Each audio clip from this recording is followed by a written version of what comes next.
Hello everyone, and welcome. Today we are speed building, and this is what we're speed building. There's a lovely yellow traditional home. Now, I don't do a lot of traditional homes, but I kind of feel like I've been doing more lately because I've been really enjoying them, and yeah, they're super cute. So yeah, I guess I have been doing a few traditional builds lately, so I shouldn't say that I don't do very many because I have been doing a few. Not leaps, not like heaps and heaps, but a few. So yeah. Now, here's a little secret about this build. I wasn't watching, but my kids were watching Jurassic World, and the family, the boys that were in that movie, Gray and I want to say Zach, maybe the two boys. Anyway, they lived in a house that looked like this. So I actually found a picture of the house from Jurassic World, and that was my inspiration for this build.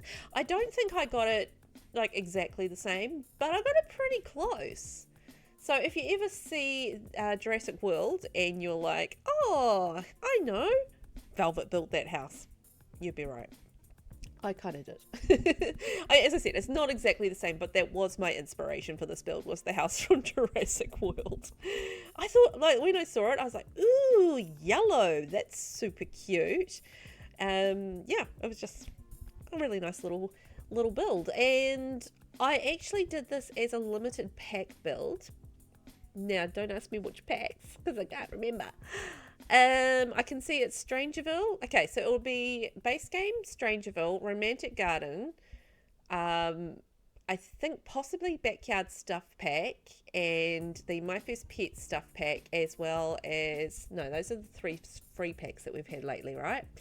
And then I know that I added Get Together to this because I wanted I wanted the columns. I was just like, I hated the round columns that I was using because there weren't any really nice square columns or any columns that I could use that I could stack, and I wanted to stack columns, and like the round ones were the only ones that didn't have the lips on the bottom, and I was like, oh, this is driving me nuts. So I've got them around at the moment, but I was trying not to change it because I was like, I wanted to do like a super limited pack build. But I do cave a little bit later. I'm just like, no, I can't do it. Like, just like the round ones look meh. I don't like the round ones. So I bring it in, Get Together into this as well. So it is a very limited pack build, which is cool because I think that makes it nice and accessible for people on the on the gallery and stuff if they want to download it. And I know people like their traditional homes as well. So hopefully it's something that people find quite playable. I did try to make it a family home as well. So that was something that was on my mind too, as far as the build goes. Although, kind of like an older family, not like a young family, if you know what I mean. So I think it's more like a couple and maybe a couple of teenagers would go in here rather than younger kids. So that was kind of my vision that I had for this build. So this is, you can sort of see I've added Get Together to this because I really wanted those columns. I really, really wanted them. There are like the Snowy Escape pack as well. That also has some really nice straight columns. Oh, and Cats and Dogs. So it was another pack that I used. So Cats and Dogs, base game Cats and Dogs, Get Together, Strangerville, and the 3 free stuff packs. Yeah, so I'm pretty sure that's what I used, because originally I was just going to do Cats and Dogs because that is a really good pack for traditional builds, so that's why I chose that pack. But Get Together is really good for it's got like some really nice traditional stuff as well, so also really good for that. Now I am doing the landscaping now, so I am doing nothing too complicated on the landscaping, but I did add like some pretty flowers and bits and pieces in there. I did put the foundation down. The reason that I did put the foundation down was so I could put bushes around the base of the building. So once I have finished the landscaping, I'll actually lift the foundation back up again, and that way I won't have to worry about how when you're putting your plants into a build and you've got the foundation there, and then like the plants like jump up and down when you're trying to get them close.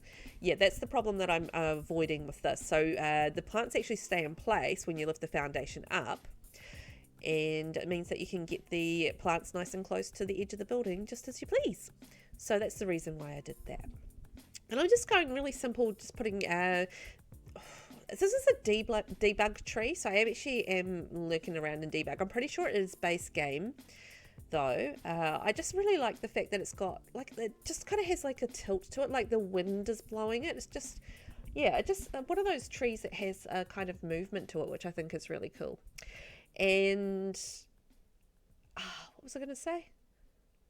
I don't remember. It doesn't matter. Anyway, so just dotting those around the place, just kind of putting it on like corners and bits and pieces, and just getting the last of the columns in place. I did skip over adding some of the columns and stuff because, you know, that's not very interesting. And, you know, it's just one of those things that you just, it's repetitive is kind of more what I'm saying. So I'm using, I think it's the Romantic Stuff Pack fence, I think. It's a really pretty little fence, and I kind of like what was I going to say? Or is it Get Together? Oh well, it's one of the two. And doing a bit of terrain paint around there just to give it, you know, a little bit of a path, and yeah, path around to the backyard. There's not like a huge backyard with this one. There's like a little bit of space, but it's not super huge. I think the house itself is a decent size, but I think it's only on a 30 by 20 lot, so it's not like a, I think it's on a 30 by 20 lot anyway, so it's not like a massive build or anything. And I'm just using some of the dark green debug bushes just to go up some of the columns and just dot around some of the corners as well. So I'm using Cats and Dogs windows, I believe. Those are really good windows. I like those windows. They're really good for traditional homes. So Cats and Dogs is kind of a very good pick for a traditional home, gotta say. So just dotting those around, and I'm keeping it pretty simple as far as the colors go. When you're looking at a traditional home, generally the colors are pretty simple. So you would have your one base color in, say, the clapboard, and then a contrast color in like your windows and your columns and your fencing and, you know, stuff like that. Sometimes you might have like if you've got a split level home, you might have it as, you know, somehow there's some of those swatches that have like the brick and then the clapboard on top. So you could go that route as well as an option for a traditional home. So, but yeah, generally it's pretty simple as far as the colors, because when you look at like modern homes and stuff, they'll quite often have maybe 3 or 4 different types of texture and color on the wall. So you might have some brick, you might have stone, you might have wood, you know, that sort of thing, whereas traditional doesn't mix it up quite as much. And I just put some of the, I think, Cats and Dogs doors on the garage, just as mock garage doors. So I'm just doing a little surround around the pool, and so that just mixes it up as far as the way that the pool looks. And I'm going to be able to put like a wood on that pool surround, which is quite cool, and just mix it up a little bit and add a little height to it. Do something a bit different, you know. So that's just what I'm doing with that, just to make it like a real feature in the backyard, because they don't really have a lot of backyard space. So the thing that we have that is taking up a good chunk of the backyard, we really want to make a feature of. So that's what I did. And just adding in the touches of yellow in the pool equipment, doing a little, you know, what's it called? Plant in the corner. We've well since moved on. So I'm just doing like using the Romantic Garden Stuff Pack chairs there, and just creating like a little bird bath, kind of nice, almost romantic seating area. Just doing the last bits and pieces on the landscaping now, and I think we are then just about done, because we've just got a few decorations to place on the balconies, because there are a few little balconies in this place, so there's a nice indoor-outdoor living kind of flow going on. I mean, they're not like huge balconies, so, you know, there's not heaps of space to do lots of things, but you can sit out there in a nice summer's evening and enjoy a cup of tea or something like that. But and I also put like a little hobby corner on this top one as well, because there was a little bit of space, so made that a little hobby corner there. And I did think about a contrast color. So when I was putting these decorations down, I was flicking through the different couches and stuff like that, and I came across that one. I think it's from Get Together with the blue swatch. And I was like, ooh, I mean, blue looks really good with yellow as well. So I was like, that's actually quite a nice idea. Rather than just going for white, I wanted to put like an extra bit of color in there. And you'll see that throughout the build. See again here and here, I'm using some more of that, just those little touches of blue just to pop a little bit. And I was building this with that little seating area with the end table, and I was like, well, why am I doing an end table? Why don't we just make it like a little outdoor dining table? Because I think that kind of extends off. What room is that?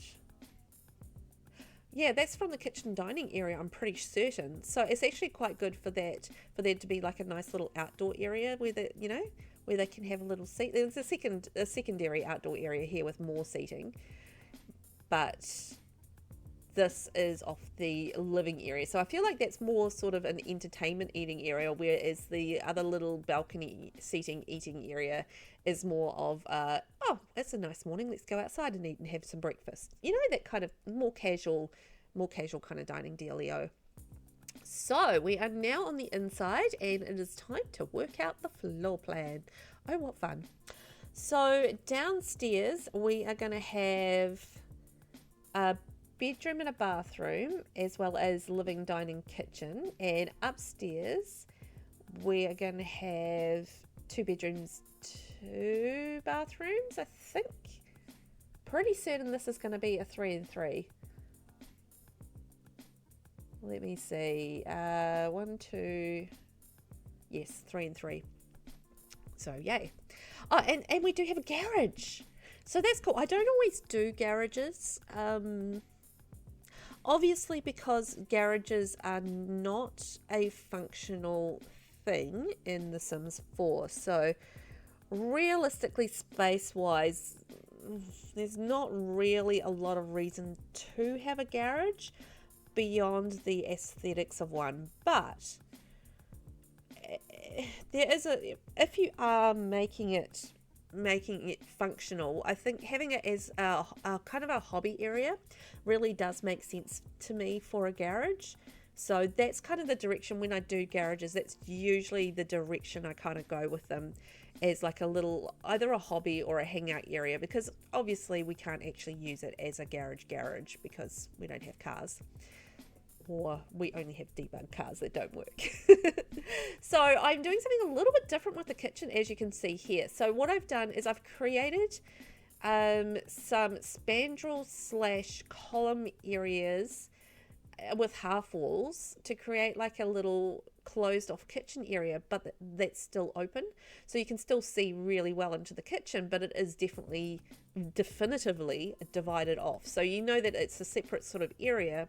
But it is open, so you can still chitty chat to people, maybe they're sitting at the breakfast bar, which I'm just building at the moment, or maybe they're sitting at the dining table, or even in there's going to be like a little seating area nearby. So, that sort of leaves it quite open for keeping it social if you want to go in that direction. And as you know, it is a limited pack build, so I am limited as to what I actually have here as far as clutter and bits and pieces go. But I did go fancy and went with the Schmappel oven and the Schmappel microwave, although I think I get rid of the microwave, and the Schmappel fridge and stuff. So, and they've got a big fancy coffee maker as well. So, they got some fancy little things there. And there is like a decent amount of clutter in the packs that I chose. So, it doesn't look completely empty in the kitchen, which is nice. And I'm not working to a budget or anything like that, so I'm just doing a limited pack without a budget. So I'm just doing a little clutter trick here, where you use the Get Together tea shelving unit, and you put it on top of the counters, and then you can put clutter and bits and pieces on top of there. So it just dresses up and adds clutter to the counter area, without having to use a whole lot of different clutter. Just a little trick there from Little Velvet. So that's about the kitchen done. So we're moving on to the dining area. I wasn't originally going to do it as a six-seater, but I thought that was going to be too squishy and they wouldn't be able to get to the back of the table. So just left it as a four-seater table. Just getting some curtains up because, well, the choices of curtains was limited. Couldn't use my favourites because I wasn't using any kits or anything like that. So had to try some different things. And now just moving on to a little hall entrance area. So I'm just going to do like the shoe rack and the table. I'm just changing the color of the shoe rack using the immaculate shelving. So this is another little trick that I like to do, and just by using the immaculate shelving you can actually get a lighter swatch on the shoes, which is nice. Obviously I have BB Move objects on because I can't build without it, and if you're going to do any sort of building trick in The Sims, really you've got to have that on because it's very inflexible otherwise as far as building placement and stuff. So by the kitchen we're going to have a little book nook area. So this is just like a cute little seating area. They can sit there and do their skills or whatever, and then off in the corner this is going to be the TV area. So I was mucking around with that. I was trying like a few different things. And ended up just going for a couple of bookshelves and a console or a hall table underneath the TV just to create my own little kind of sort of entertainment unit. Mix it up a little bit. And just getting a little bit of clutter on here. So I did imagine as I was building this that the owner of the house, they loved cats, but they're allergic to cats. So you'll see like little cat statues and stuff around the place because they're cat lovers, but they don't actually own a cat. So yeah, that was a little feature of the sim I was imagining as I was building, and it's just one of those things that kind of evolved as I was building. And it's kind of like, yeah, I could just kind of imagine this sim as a cat lover, not a cat owner, just a cat lover. So just getting a little bit more seating in along the wall because there's a bit of space there. So I figured, well, you know, seating never goes astray, and just using the end table there. And I think we're just about done with the downstairs or that living area. So we've moved on into the garage. So as I said, I like to use garages as a sort of a hobby area or a hangout area. I kind of combined both in this. So, because I think I put it like, yeah, I was going to say I put a seat in there, and then there's like your little hobby stuff. So we've done an easel and the woodworking, and there's darts. So that's sort of your hangout thing, and a seat. So there's going to be like a little arty area. There's going to be storage and, yeah, like a little bit of a hangout space and all sorts of things they can do in there. So it kind of makes it a more of a functional room, and it still sort of feels like a garage. Like you could still park, I think you could still park a car in there. Might not be quite wide enough for a car. Maybe a small car. Maybe a very, very small car. I probably had to go a little wider, but that's cool. We're not actually parking cars in there, so it doesn't matter too much, does it? But yes, storage, books, you know, that sort of thing going in there. So now we are on to the last two rooms in the downstairs area. So one is a bathroom. So that's the ensuite to the bedroom downstairs. So just keeping it pretty basic. I was conscious of trying to keep the items that I chose, as far as like the toilets and the basin and stuff, more traditional looking, because it is a traditional home. So I feel like it would have slightly older fixtures and stuff. Maybe not so reflected in the light choices, I realise, but I don't like a lot of the traditional lights, because often they hang low or they just like give off really bad light. So that's one of the things that got updated in the house when the people moved in. They're like, oh, we need some up-to-date lighting. So that's what they did. Anyway, so into the bedroom, I'm actually doing dark wood in that room just to mix it up a little bit, and doing touches of blue, which I think is cool because that works really nicely with the yellow. So, and we also used a little bit of blue on the outside, and we've used those blue striped chairs from Cats and Dogs in the living room as well. So just bringing that sort of consistent flow, the cohesiveness of the you know, the colors and that sort of thing throughout the build. I am, as I'm building this, I know when I was editing this, I was actually watching this, you know, obviously as I was editing, I could see what was happening in the build, and I was like, oh, that wallpaper is far too plain. And then I was just like, oh, then I changed it and put a pattern on it. I was like, yes, Velvet, good one. You read my mind from the past. So past me actually did what future me was thinking at the time. I was just like, no, that wallpaper's too plain for that room, so it needs a little life to it. So I was glad I actually put a pattern wallpaper in that bedroom. I felt that suited the vibe of the house a little bit more. So we are in the upstairs bathroom, one of the upstairs bathrooms. I think this is the smaller of, no, it's not. I was going to say, I was wondering if I put a laundry in, but I don't, because I didn't have the laundry stuff pack to be able to do that. So I did not put a laundry in, as is the way of things. But I am trying to be more conscious of putting laundries into builds where I do have the laundry stuff pack available, because it is a realistic thing to have in a house. I mean, I have a laundry in my house, and a lot of people do. I mean, apartment dwellers, that might be a little bit different, but because I think sometimes either you have a shared sort of laundry area in your building, or you might have to go out to a laundromat or something like that. I don't really know too much about apartment dwelling, but I feel like that would be the case in a lot of apartments, although maybe the modern apartments have a little laundry area of their own as well, and maybe a cupboard or something like that. I remember when I lived in an apartment, and I actually had that. I had a built-in, or like a little, yeah, no, it was in the bathroom actually. There was a washer dryer section in the bathroom, so the bathroom is big enough to have washer dryer in it. So I did actually have my own washer dryer in that apartment. So, you know, not to say all apartments don't have washers, dryers, whatever. Anyway, I'm doing the clutter just coming together there in the bathroom, and I am just changing the tone of it. So just bringing in touches of blue. So that's going to be our little pop color, is the blue. And this is me remembering that I was going to make this a family home. So I'm just putting like a little diaper thing in. Then do I do a kid's bedroom? You know what? I think I do. So I think there might be actually a baby's room in this build. Couldn't remember if I did put one in or not, but I think I did. So yay me, because I'm putting in like all the toddler stuff. So I am thinking about what's going to go into the bedrooms at this point. So just making sure that that's sort of added in there, so that we do have options if we do have the younger kids in there. Because I'm pretty certain I put an infant room in this, which is cool. So onto the master bedroom. So this is going to have touches of blue. It is quite an odd shaped room, but it's actually fairly roomy as well. So there's like it's like long and narrow. So there's actually quite a bit of room for things, but in a very carefully placed way. Is the best way to put that. So just putting in a little stereo by the bed. I think it could be like a little alarm clock / stereo. That's what I was kind of thinking. I should use that more because it's quite cool.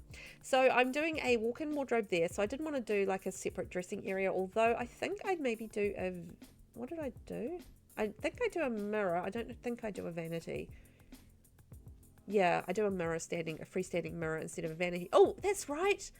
So what I did is I actually did something a little different for me. I don't often use counters in bedrooms, but I kind of thought that would be cool. So I did like the little counters with the end counters on the other side, and then I built myself a little vanity.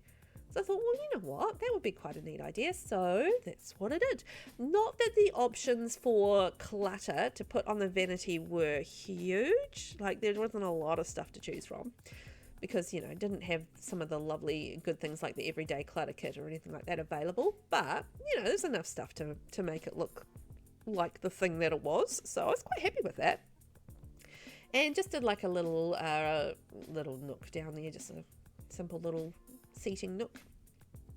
And then I had that long, narrow sort of hall into the bedroom. So yeah, just did like a little bit pieces of clutter on there. Nothing too complicated. There wasn't like a lot I could do with that space. It wasn't really room for a desk at the end of the day. I mean, I mean, if I did away with the vanity, I could have done the desk, but I decided not to. It was a choice, and that was the choice I made.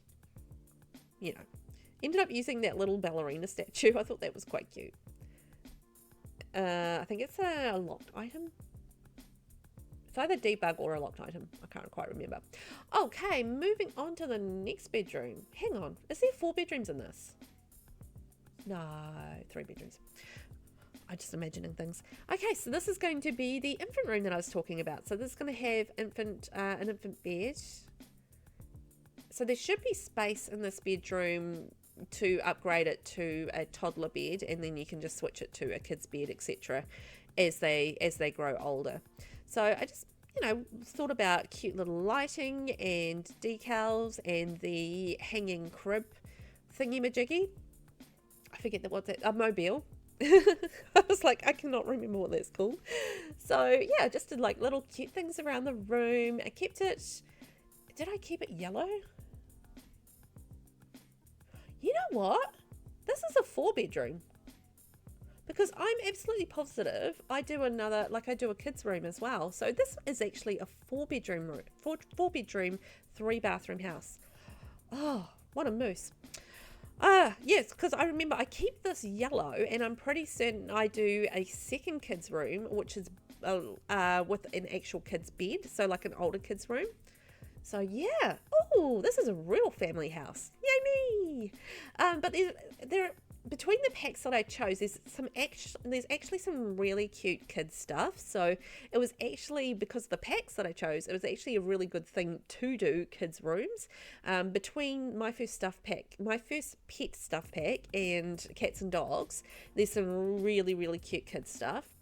Get Together, not so much, but there's cute stuff in base game as well. So, but yeah, cats and dogs and my first pet stuff pack, there is some really cute kid stuff. So hey, why not take advantage of that and actually make some kids rooms and make it a family home? I mean, there was like a kids monkey bars out the back of the house as well. So it is kind of set up for kids. I completely forgot there was a third bedroom upstairs. Anyway, this is the 3rd bedroom and the last bedroom that we'll be doing. And this is the kids room that I was talking about, because we had all the kids stuff in, from Cats and Dogs and the My First Stuff pack that I was just talking about. So it's got like a whole matching set. So you've got curtains, which I didn't use, but those base game ones work really well with it. And you've got like this little computer desk, you've got the bookshelf, you've got the dresser, you've got the side table, you've got the bed. So it's like all this super cute stuff that works really nicely together with all the different colors and stuff like that. So it is actually a really super cute kids set, and nice and bright colors as well. So it's the vibrant colors that kids absolutely love.